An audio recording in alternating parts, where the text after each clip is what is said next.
Hello. I don't think everyone has joined, so let's wait.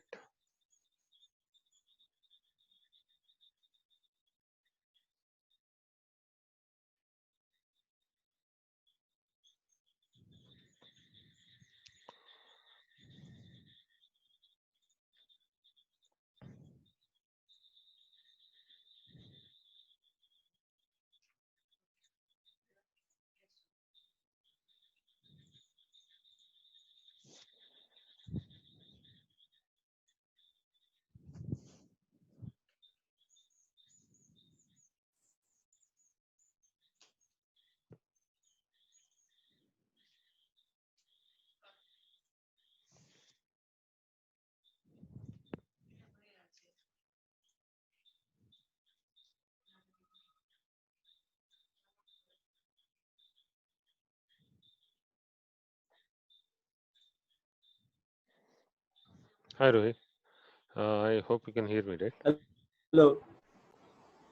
Yes, yes. Okay, so let me share my screen. Let's go to start. Let others join in as well. So, I'm yet to upload the materials for the last class, which I will do soon. But let's go through what we were doing. So, we were looking into linear regression. We started with the regression analysis thing, and why I'm calling it a linear regression is something I'm going to explain now. And then we can look into the rest of the mathematics that we'll need. So just to clarify, we were looking at a problem statement. Uh, Let me take my pen. And we were looking at a problem statement which was something like this. We had the size of the house and we had the price of the house, right? So we were trying to approximate. If I can approximate the price of the house, then I'm going to write that as y1, y2, up to yn, and you will come to know why I'm doing this. So I'll represent price of the house as y and size of the house as x, where the values of x is, let's say, x1, x2 until, let's say, xn. And basis the value of x1 or x2 or xn, I'm going to predict what will be the value of y1, y2, and yn. Now, although we are calling this a prediction problem, but this is not, because this is a continuous value, and this may or may not be a continuous value. Okay, so why is this analysis known as a regression problem is something that we need to define. We have already looked into some basics. Let's define why is this called a regression problem, right? And then we can start off with the discussions using some kind of math. Okay, so the first thing we saw, why is the reason we are calling this y and why is this being called x, is because y is the target variable or the dependent variable, x is the independent variable. So if you remember the graph that we saw in our last session, it was something like this. X is here, y is here. Basis x, I'm trying to estimate the value of y. And if I draw a scatter plot, it looks something like this. I have a lot of, let's say, values here. And what I'm trying to do simply is to draw the best fit line. So this is my outcome. This is otherwise known as the regression line, right? This is what we have decided. We are going to call this the regression line. And basis each value of x, we're going to predict a value of y. So that's exactly what we're going to do. So let's say this is x of a. And for x of a, we are going to predict a value of y of a, right? So that's exactly what I'm going to do. So you can clearly imagine what is happening here. So let's say if I have a flat of size, let's say 900 square feet, I simply find that point here on the x-axis. I draw a straight line like this, and then I draw a perpendicular line like this, and I get the value of y, right? I get the value of y, which is simply an approximation, okay? As of today, we will also find out why am I calling this an approximation, right? Uh, but let me just define a few nomenclatures first. Okay, so the first nomenclature, or before we even go there, let's try to define why we call this a regression. We call this a regression because based on some kind of correlation, okay, based on some kind of correlation between x and y, we are trying to find if there is any relationship, whether that can be a straight line, whether that can be a line like this and so on. Is there some kind of a relationship between x and y which is making y to regress basis the value of x. Okay. So the term regress means that the value of y is going to consistently or following a pattern. So in this case, it is consistently changing. In this case, it is following a pattern. So either consistently or following a pattern, the value of y is going to regress basis the value of x.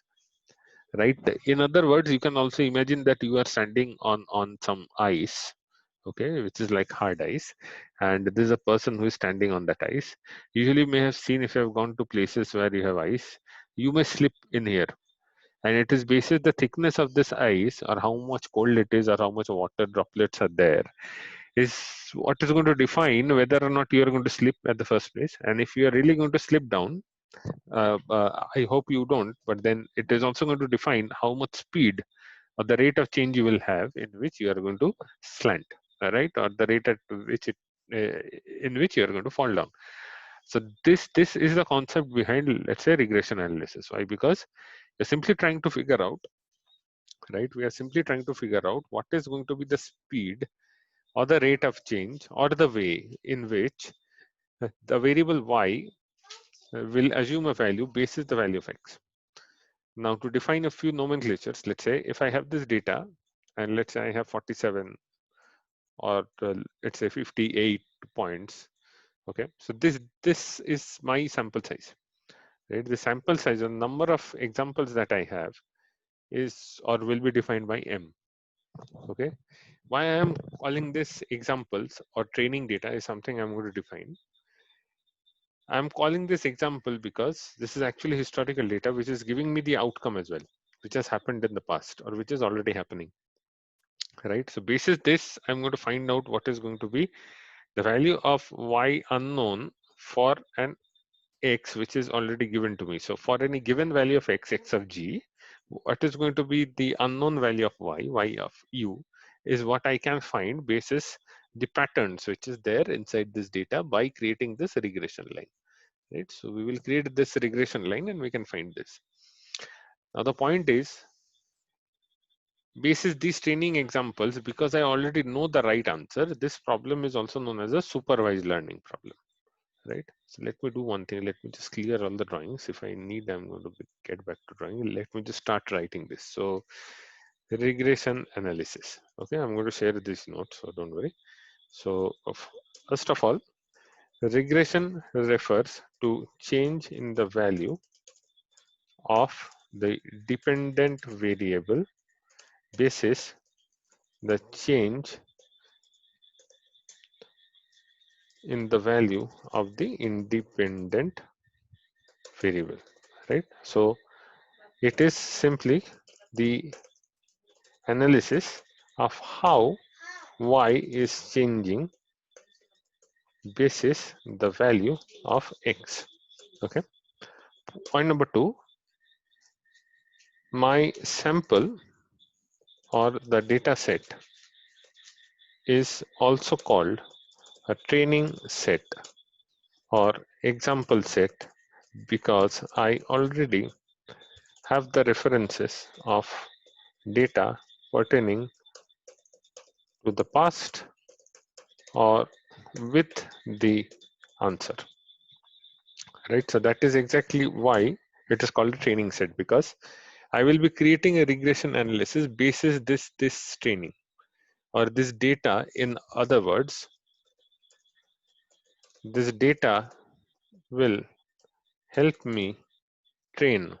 Okay, this word is very important because further when we do machine learning, this word is really going to come handy. This data will help me train a model, and we will also define what is a model. This data will help me train a model by finding the statistical or probabilistic values or nature of the setup, right? Let me just also quickly tell you why I am stressing on this mathematical thing. So I'll just write it over here, maths requirements. Okay, so we have already looked into some part of math. So let's try to see what we have looked at. We have looked into statistics, we have looked into probability, we have looked somewhat into linear algebra. Yeah, and then we need to look into calculus. Okay, now why do we need to look into this? There are two theories here. Okay, theory one, theory two. Okay, theory one, or my, let's say in any kind of statistical test we find this out, right? So theory one is known as the null hypothesis, or it is the hypothesis which says we do not need to know much maths to learn machine learning or a data science or a deep learning or anything of this sort. Why is this the case? Is because if you take a very randomized or a very generic example, you really do not need to know everything basis the internal combustion engine or how it works so that you can drive a car, right? To drive a car or to maintain a car, you really do not need to be an expert as to what is going on behind the hood, because you know as of date you have a lot of places where you can call, where you can go, and people will come and help you. Okay, there are a lot of, let's say, service centers for each and every vendor, irrespective of what car you have bought or from which company you have bought it, which service center is nearby to your house or not. You have a lot of options, right? So you already have subject matter experts looking into this. You don't need to bother really. Okay, we can do that, and this is not a bad approach. Okay, this is really not going to be a bad approach. I personally know people who know nothing about how an engine works or how the clutch works, how the brakes works internally in depth, but they are very good drivers. But if something happens to your car in a remote place and it breaks down, or if there is, let's say, a requirement of improving the car beyond the defined values, example given, let's say car is performing at certain rate,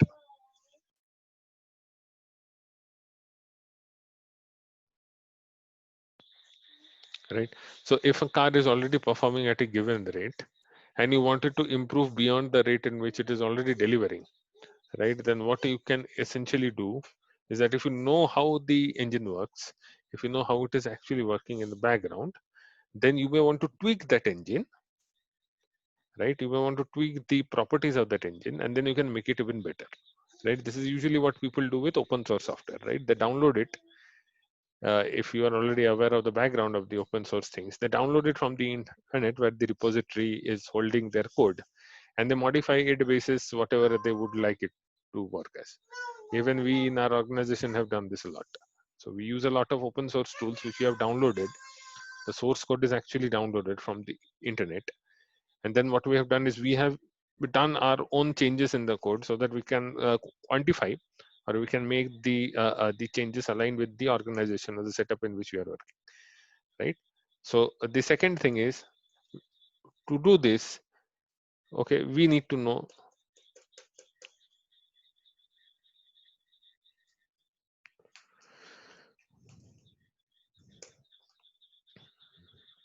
right?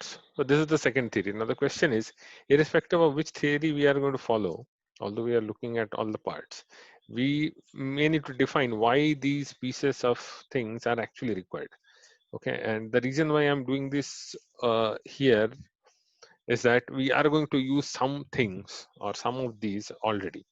So first of all, statistics will be used for the summarization or aggregation or descriptive uh, analysis of the data, right? Or it may also help us to find the pattern. The probability picture comes when we are looking at chances and random variables and experiments. Okay, let's take an example we will come to know. What we are doing right now is a regression analysis. The regression analysis is where we are trying to find out a pattern. Okay, we're simply trying to find out a pattern. If there is any pattern, any format in which the value of y is going to regress or change basis the value of x. So that is purely part of the statistics area. So that is exactly what we are going to do. Now there is some part of calculus which is involved as well, and I will tell you later on. Basis which we will also be looking into what part of calculus we need to know, and I'll also give you the resources to learn. Now the other example that I can take is, let's say as of today in the city where I am, there has been the rain. Now I would like to know, in the last 10 days, hardly 4 days were there where there has been the rain. These are the so-called properties that I've already noted down when there was rain. Okay, maybe it was windy when it rained, maybe it was not windy when it rained. So I have a data set of the last 10 days with all the weather properties. I would like to know what is the chance of having a rain tomorrow. Okay, so this is the use case where we are going to use the probability, right? Right. Then, in case we would like to model our data and do a lot of mathematical operations, especially on the numerical data. Okay, this is where we will need linear algebra. Okay, so numerical operations or dimensionality reduction. Okay, we don't know at this point in time what is dimension reduction, but we will look into it, right? We will be looking into it. If you remember briefly, we had touched on this idea that if we have a linear algebra based equation which is basis two variables x and y, it is easy for you to plot the equation. Okay, if you plot the equation, you will come to know how the equation is working. If you have three unknowns x, y, and z, you can also plot that because you can visualize 3D. Beyond 3D, you will not be able to visualize. If you are not able to visualize, it becomes very difficult for you to understand how a change in each variable is causing a change in any other variable. And that's where linear algebra comes into picture. It helps you to do the numerical operations on the data if the data can be represented as numbers. We have to represent the data as numbers always. Okay, whether you want to do statistics, whether you want to do machine learning, whether you're doing any form or any part of the data science life cycle, you have to do this. And the reason why you need to do this is because the programming environments or the places where these computations are going to run, they may or may not have the inbuilt capability to convert non-numeric data into numeric data. But if you help them do that, it saves their time and hence they become efficient, because ultimately their calculations are going to be based on the numbers. These are like the basics of the computer science theory, right? Everything that happens inside a computing environment is represented as a number. So that's why if you have a large data set, let's say, right, let's say you have 50 columns and 2000 rows. If you represent all of the cells, all of the values basis the numbers, then you take that entire set as a linear algebra, as a matrix, as an array that we have already seen briefly, right? And then we are going to make use of that, especially when we are going to do linear regression or any other regression analysis or any other machine learning use cases, right? Then it becomes very easy for you because you have libraries like NumPy. Not only that is the reason, the other reason is you have the operations that you can do part of linear algebra using which you can do the changes, right? Or using which you can do the calculation. They will be very efficient. It doesn't matter how many dimensions of data are there, you will be able to do the calculations without even visualizing it. Also, you will be able to reduce the dimensions. Example, in my example, as I told you, there are 50 columns. Do I really need 50 columns? Is there any mathematical way to define that I really need 50 columns in the data set to do the model that I want to create a model? We are going to define a model. Okay, don't worry. But as of now, imagine model as the output. Okay, so to get the output which we want, do we really need to use 50 columns? What if we can reduce it down to 2 columns? Right? This has a very big business factor or a very big application wise factor, applied factors, because let's say there are there is some kind of a research going on this COVID-19 situation where researchers are saying there are 30 factors impacting a human being's health or immunity or environment and so on and so forth that may or may not lead that person to contract the virus. Now, if you have 30 factors, it becomes very difficult for you to create a control environment where you can really control people not to violate those 30 factors. What if I reduce those 30 factors down to only 2 or only 3? Now my life is easy. I know exactly the top 3 things that I need to do. Let's say lockdown. I know the top 3 things like lockdown or social distancing or using a mask, using a gloves is the top 3 or top 4 things that I can really control. I can enforce people to do that, right? Because now I have only 3 or 4 things to look into rather than 50 things to look into, right? So that is where a dimensionality reduction will come into place. We'll look into that in depth. Okay, don't worry. The fourth and the final thing is nothing but rate of change. Okay, in any machine learning problem, in any statistical problem, you will come to know about a situation or an activity that we need to do, which is also known as optimization. Without optimization, you cannot do any kind of model building. Again, we will talk about what is a model, but to do any modeling in any practical or impractical world, You want to do it for the academic purposes, or you want to do it for any use case in a business, you have to do optimization of the model, and the model must be optimized, the setup must be optimized, the tools must be optimized, and the only way you can do that is to use the theories that we have learned into calculus. Okay, calculus helps us find out the rate of change. If I go from the chair where I'm sitting here to the sofa which is right next to me, what is the speed at which I have gone there? This simple concept is going to give me a lot of details about what I can optimize, or what changes can I do in this action of mine from going from this chair into that sofa, so that this process becomes optimized and this process becomes better. Okay, better in a lot of sense. I should not be impacting anything else in my house. I should not be causing any problems for anybody. I should not be destroying the chair or the sofa where I'm going to sit down, and so on, right? So without doing any problems, what is or being in a constrained environment also, what are the best ways to do a certain thing where there is a change involved, right? So that is where the theories of calculus is going to come into picture. Don't worry, we are going to look into the theory, right? But let's also define, let's get back here, and let's also define a term which might confuse us from time to time, but it is not designed to be confusing, right? The term is called a model, right? So what is a model? Many people are going to call a model as a hypothesis, right? And this is where the definition of the model gets complicated, because we already know that hypothesis is something else. When we did statistical learning, we looked into what is hypothesis. Hypothesis meant entirely different thing in that context. But in the context of when we are trying to create an assumption, or when we are trying to infer something, the concept of hypothesis testing is something, right? But in this case, the concept of hypothesis is something different. So it is good that we call this a model, so that we can clearly bifurcate what is a hypothesis and what is a model.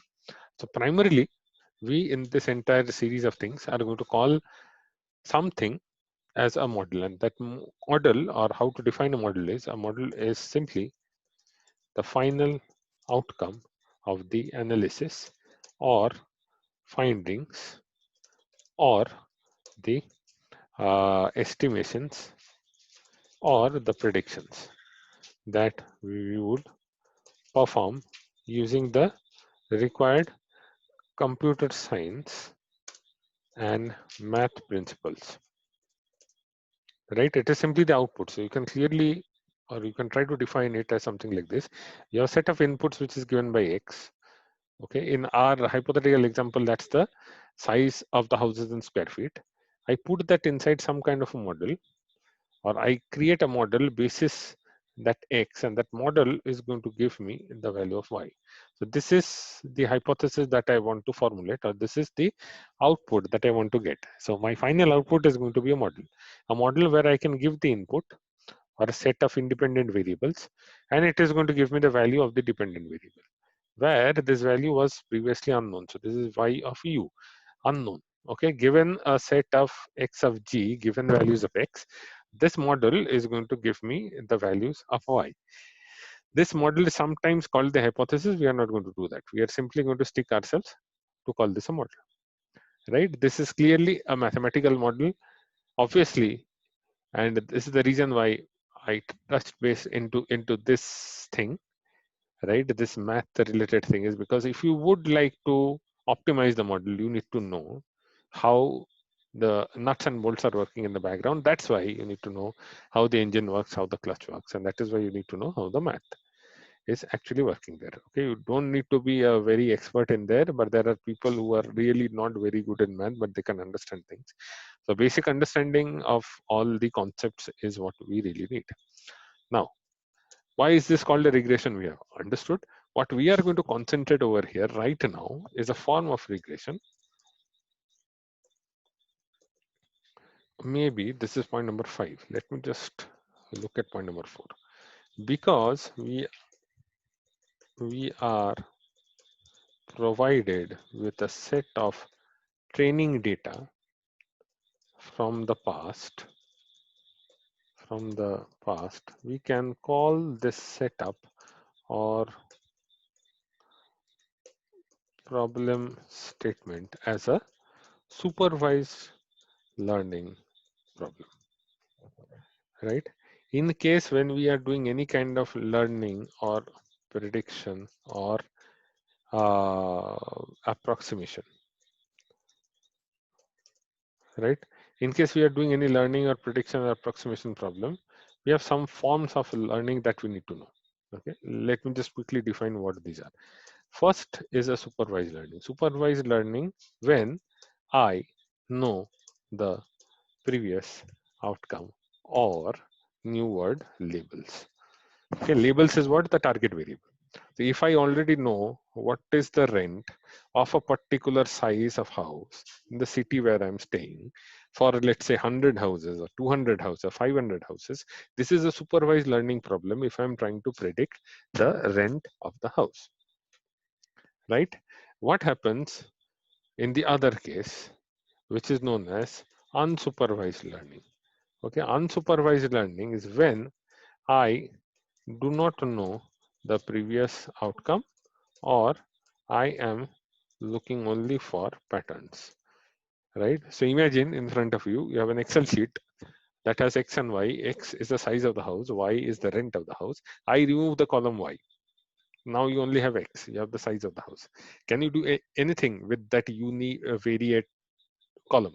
You can do univariate analysis when it comes to statistics, right? One extension of that thought process is that we can take this single column or a set of 2, 5, or 10 columns where I don't have any target, where I don't have any label, when I don't have any dependent variable, and I can try to create clusters. Okay, I can try to create clusters of areas in my city where I have certain sizes of the house. So I can clearly say that, let's say, in the east side of the city where I'm staying, the sizes of the houses are comparatively smaller as opposed to the sizes of the house in the center of the city or in the west side of the city. And then I can find out meaningful information using the clusters. This is also going to be helpful when we look at those kind of use cases. Okay. Just wait for 1 minute. I think Rohi has dropped off.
Hi, Rohi. Can you hear me now?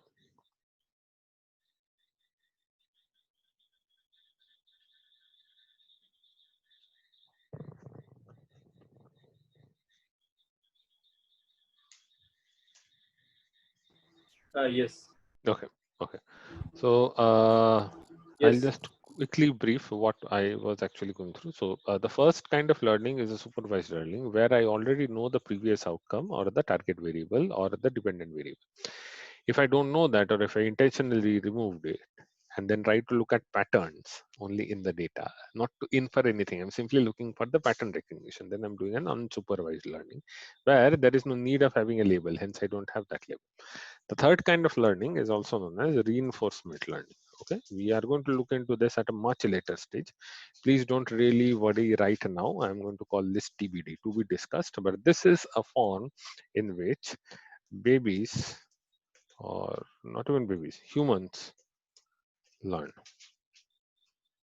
Right? So this is just a way in which humans learn. Example given: if we are going to learn something, then we can take some action, and based on the action, let's say somebody is giving us some response. Let's say if my kid, hello, can you hear me? Yes. Yes. Okay, okay. So let's say my kid is doing some activity right now, and I would like her to know that she is doing it in the wrong way, and I don't give her a chocolate or I scold her. Okay, so that becomes the response to an action, an action that my kid has taken. With respect to that, if I'm going to give her a chocolate or if I'm going to praise her, then she knows that what I've just done is a very good thing to do, and my parents are actually not scolding me, or in turn, they are actually uh, praising me, right? So it is clearly based on the action that somebody is taking in the context that you get a reward. So basis the combination of actions and the rewards, you learn something, right? And the ideology is to collect as much rewards as possible. I don't want to be get beaten up by my parents, right? I want to get as much as chocolates as I want, or I can get, right? So my main objective is to get more and more chocolates. So it is a process, or reinforcement learning is a setup where some kind of a computing system or a part of a computing system tries to learn from the existing environment, okay, where it acts as an agent taking some actions, and those actions results into some kind of rewards, and whether that reward is good or bad is also understandable, also quantified, basis which the agent is going to learn that the action that I've taken at time t is not a good one because the reward that I've got is not good. Okay, so this is a very different kind of a field, so we're not going to look into it right now. We have started looking into this. Regression analysis is kind of a supervised learning problem because regression can only be done if you know the previous labels, right? But then in supervised learning problem, we have some kind of differentiations as well. So what we are looking at right now is the regression analysis or the regression problem. The other kind of problem that can come in case of supervised learning is known as classification. Okay, classification is nothing but the example which I've just taken, right?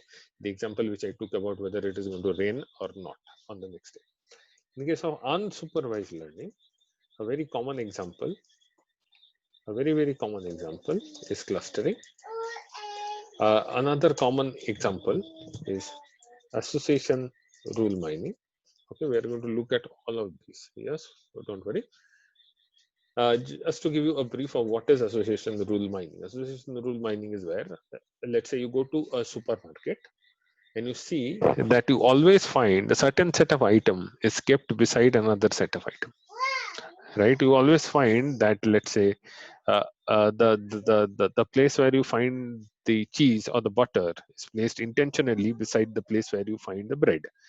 This is not by chance. Okay, this is not by any logic that a salesperson or a store manager has actually defined. This may well be driven by data. Okay, there are many stores in the US where beside the diapers of kids, yeah, those stores are going to keep the bottles of beer, and the reason why that is the case is because usually when parents buy the diapers, there is a very high probability they'll also buy beer, especially if that is a weekend. This is what some of the Walmart kind of stores have found out in the US, and accordingly they're placing items adjacent to one another in the shopping mall.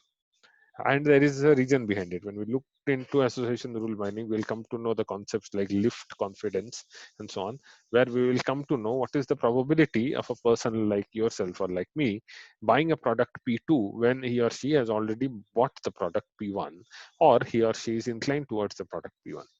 Okay, this is known as association rule mining, where obviously there is no question of a target here. I don't know exactly what has happened in the past.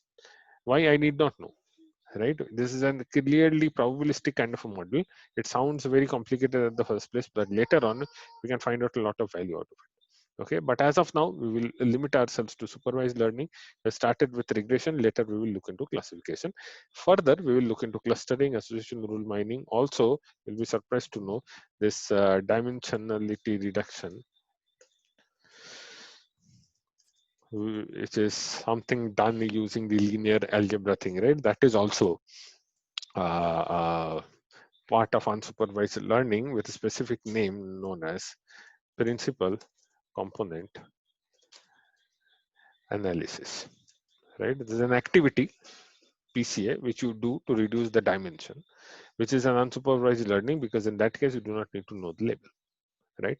So in this case we are looking into regression. Now why did I give you this introduction is because now I'm going to break the regression part itself. So a form of regression where the change in y is linear in terms of the change in x is called linear regression. Okay, it can either be a simple linear regression or a multiple linear regression. Okay, what is the meaning of this simple and the multiple one? Okay, 5 6. Okay, simple linear regression is where I have only one. Okay, I have only and only one independent variable,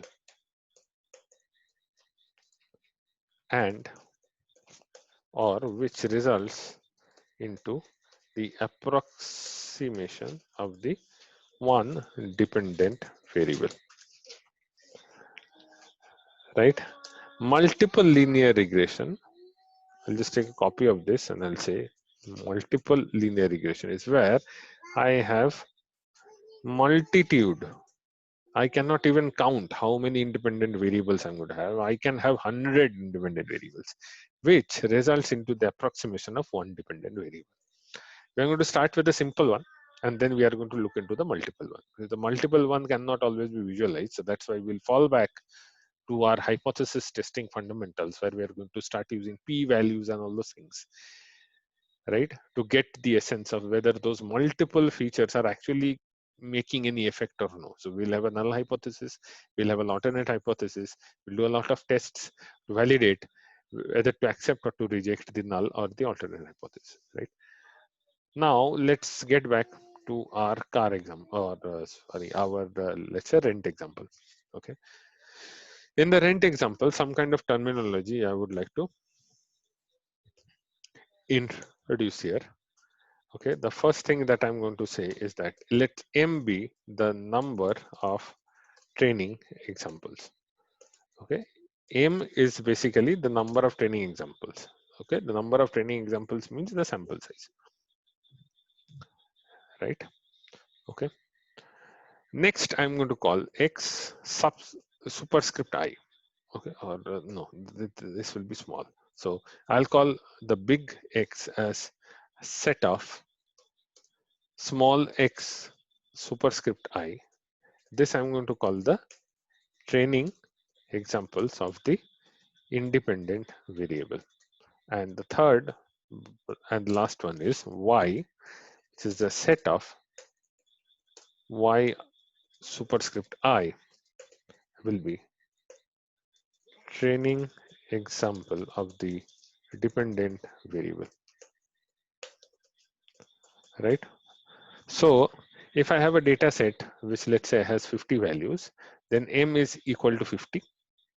Okay, the x's that I have, or the values of x which I have, are the input variables. The values of y's that I have are the target variables, right? I pass this training set into a learning algorithm, and that algorithm is going to provide me with the model. Once the model is created, it takes x as the input, gives estimated y or estimated value of y as the output. It cannot give me the exact value because it's a very simple thing. I cannot really approximate uh, uh, the continuous values, right? So let's just draw a few things again. So we have the training set. Okay, so we have the data where we are calling this the training data. We pass this onto a learning algorithm. That algorithm is going to give me finally my model. In this model, I'm going to pass any given x and I get the value of the unknown y. This is an approximation. If this is a simple linear regression where the change of y basis the value of x is something like this, it is linear in nature. Obviously, I can represent this as y is equal to mx plus c, right? In a better mathematical terminology, I can actually represent this as h of theta for x is equal to theta naught, okay, theta naught plus theta 1 x, right? H of theta is my model or the hypothesis. Okay, this is my model that I'm going to form.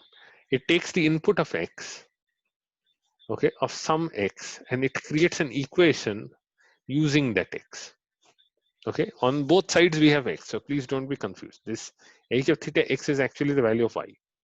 Okay, so this is actually the value of y, which is represented by this formula theta 0 plus theta 1x, which is looking similar to this one, right? You see this mx thing has come over here, the c thing has come over here. We have just redesigned the formula in a bit of a way so that it is easy for us to understand. The reason why we've used all these terminologies called theta and so on is because so that further when we have to use calculus, we can also relate back to its concepts, right? So this is exactly what we are doing. Now, this is a one variable regression or a simple linear regression because I have only one independent variable, right? So now is the question. And the question that we are going to look into in the next session is that how do I find the values of thetas? How do I find the values of these thetas, which is nothing but a set of theta 0 and theta 1, so that I can solve this equation? If I'm able to find the value of theta 0 and theta 1, I can clearly put the value of any given x and I will be getting the value of y, right? That's all the objective is. We have looked into this. How do I do that? So let's just quickly look into it and then we can make it a day. If we have, I'll take a line now. Okay, so if I have, no, let me just clear all the drawings. I'll take a line. This is my y. This is my x.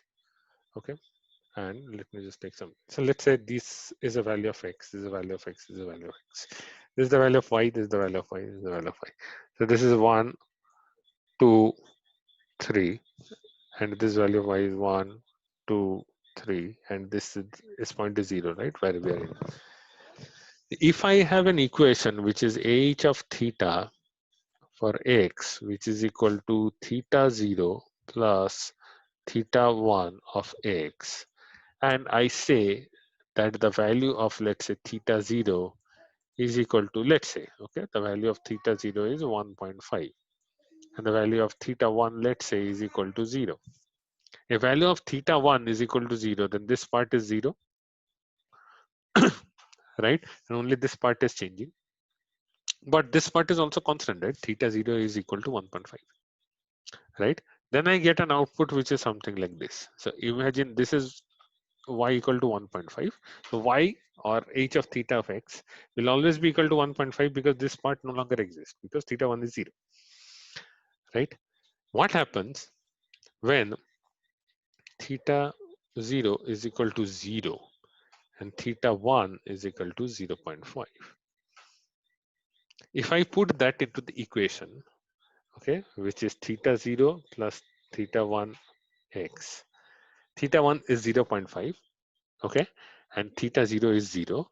Then I will get an equation which will be something like this. Let me draw another one.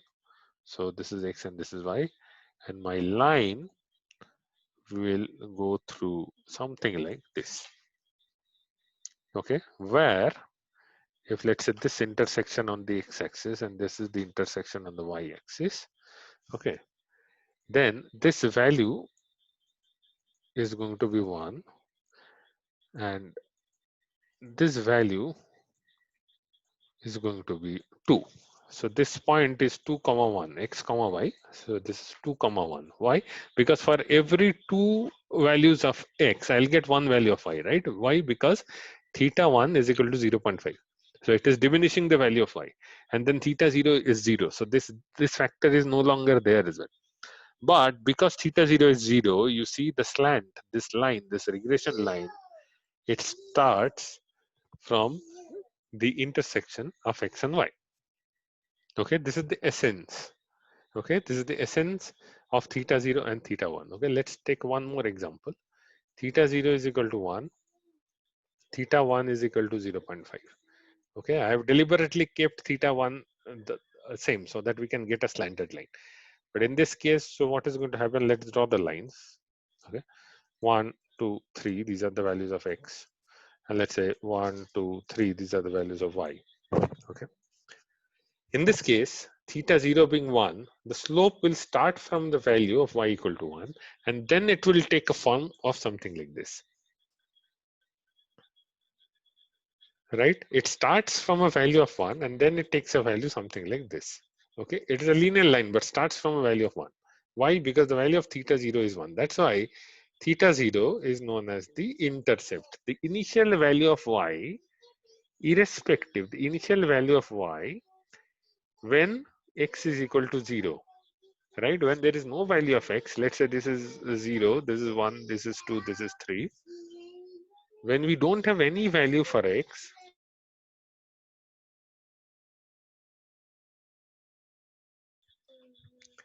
when we have no value for x, when the value of x is 0, then some value is assumed by the variable y. And that is theta 0. That is the essence of theta 0. It is the intercept. Theta 1 is what?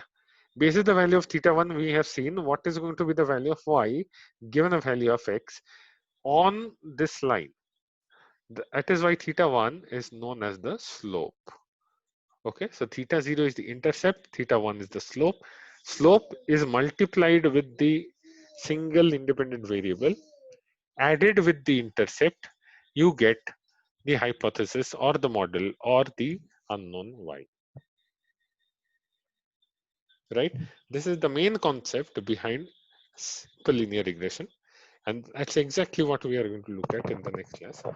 Then we are going to find out why we are going to use the concepts of, let's say, calculus also while finding out the value of theta 0 and theta x, because we need to do some kind of optimization over here so that we can find out the optimal regression line without much of errors. We'll also look into what errors can be introduced, right?